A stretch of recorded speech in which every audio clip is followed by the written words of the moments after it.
اللہ اکبر۔ بسم اللہ الرحمن الرحیم۔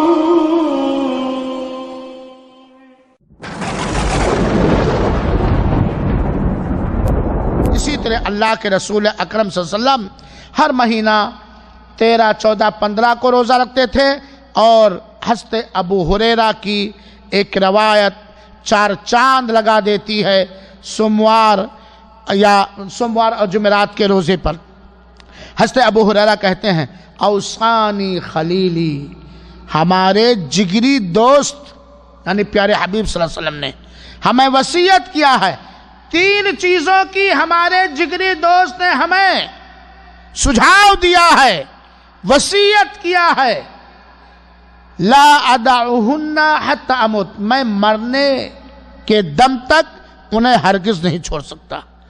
پیارے رسول کی وصیت جو ہمیں کی گئی، ہم مرتے دم تک ان 3 وصیتوں کو نہیں چھوڑ سکتے ہیں۔ پہلی وصیت، ہر مہینے میں 3 دن نفلی روزہ رکھنا، ہر مہینے میں 3 دن نفلی روزہ رکھنا۔ دوسری چیز، چاشت یعنی اشراق کی نماز پڑھنا۔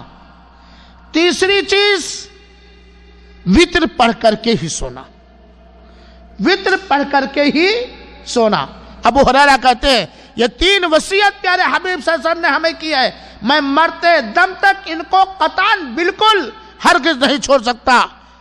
یہ اللہ کے رسول کی وصیت اور حضرت ابو ہریرہ کا یہ عزم و ارادہ اس بات کی دلیل ہے کہ ان 3 عملوں کا اجر و ثواب اللہ تعالیٰ کے ہاں بھاری اور عظیم ترین ہے۔